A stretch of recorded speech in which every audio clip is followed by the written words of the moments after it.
Materi kali ini kita akan membahas penggunaan warp tool yang ada di edit, transform, warp, yang tujuannya adalah berfungsi untuk membuat objek menjadi bentuknya sesuai dengan keinginan kita, merubah bentuknya sesuai dengan keinginan. Seperti misalkan contohnya kali ini adalah kita mempunyai sebuah model awal, yaitu di sini gambar awal monitor cembung. Nah, nanti kemudian kita akan menempatkan sebuah gambar di dalam monitor ini sehingga terlihat bahwa monitor ini sedang menayangkan sebuah gambar gitu. Nah, di sini kita menggunakan fungsi warp tadi untuk menyesuaikan bentuk gambar tersebut dengan monitor yang kita punya. Di sini juga nanti akan dibantu dengan penggunaan skew ya untuk membentuk awal dari gambarnya. Nah, di sini ada skew. Nanti kita akan menggunakan skew juga. Baik, kita mulai. Sekarang kita sudah punya satu gambar monitor. Sekarang kita tambahkan sebuah gambar yang akan kita jadikan gambar model di mana dia akan seperti berada di dalam monitor ini. Nah, kita buka dulu gambarnya, open. Nah, di sini kita pakai gambar komando ini, open. Nah, kemudian gambar ini akan kita masukkan ke gambar monitor televisi tadi. Nah, seperti ini. Nah, oke.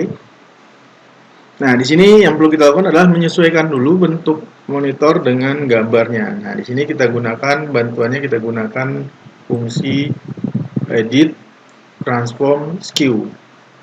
Nah, kita gunakan skew dulu. Nah, skew ini bisa merubah bentuk, menyesuaikan, tapi bentuknya hanya garis lurus ya. Sementara tadi kita lihat di monitor kan ada garis lengkung. Nah, garis lengkungnya tadi nanti kita akan gunakan warp, fungsi warp. Tapi untuk menyesuaikan dulu ya, kita bisa gunakan fungsi skew seperti ini. Nah, kita ambil dulu bagian sudut-sudutnya ya, kita sesuaikan dulu posisi sudut-sudut dari monitor ini. Nah, ya. Jadi kita sesuaikan dulu. Semua sudutnya kita sesuaikan.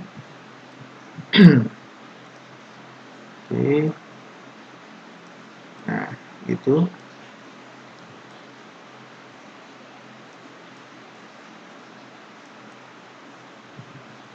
Nah, kita sesuaikan dulu. Nah, kira-kira seperti ini. Nah, jika ini kita sudah anggap sesuai, ya, kita bisa kemudian kita melangkah ke proses selanjutnya, yaitu menyesuaikan gambar ya sesuai dengan media tempatnya, dalam hal ini monitor tadi. Kemudian kita gunakan di sini edit, transform, warp. Nah, warp ini mempunyai 9 kotak, di mana di satu sisinya ada 4 titik ya.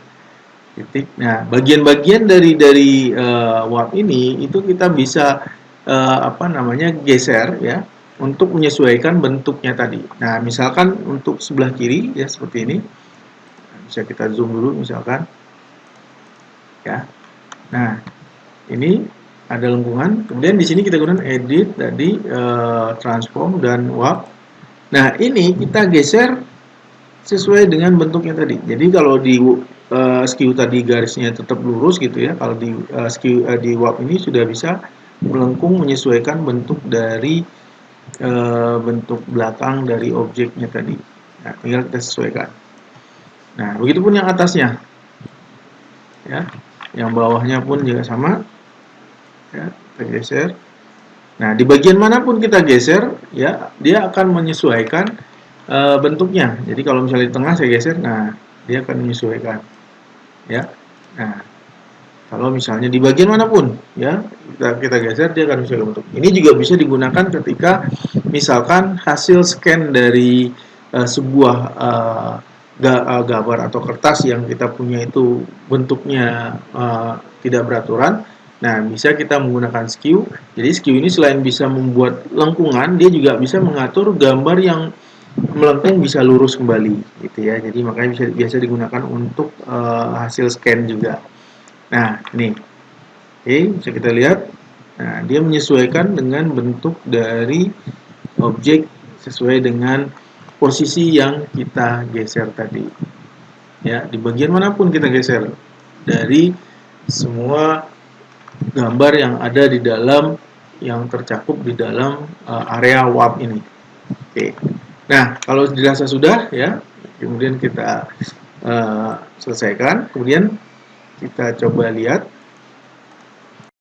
Nah, setelah selesai kita posisikan gambar dengan menggunakan warp tadi, nah sekarang kita bisa memberikan sedikit efek agar gambar terlihat lebih realistik, ya.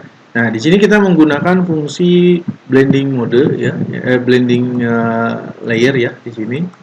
Ya, ada blending di sini defaultnya normal. Kemudian nanti kita pilih sesuai yang mana yang kira-kira kita anggap pas untuk gambar tersebut bisa menyatu dengan gambar belakangnya. Nah, di sini kita bisa menggunakan fungsi scroll di mouse atau dengan panah atas bawah, atau tadi seperti tadi bisa dipilih salah satu. Tapi agar kita bisa memudahkan memilih mana yang akan kita gunakan, bisa kita gunakan scroll di mouse. Nah, ini saya geser. Nah, kita bisa lihat ada perubahan. Nah, kira-kira gambar mana yang kemudian kita anggap lebih pas ketika diterapkan pada gambar tersebut. Nah, kita pilih. Nah, di sini misalnya saya gunakan darker color gitu ya, karena dianggap sedikit lebih menyatu. Nah, ini yang kemudian membuat si gambar dengan monitor yang kita punya tadi menjadi lebih menyatu.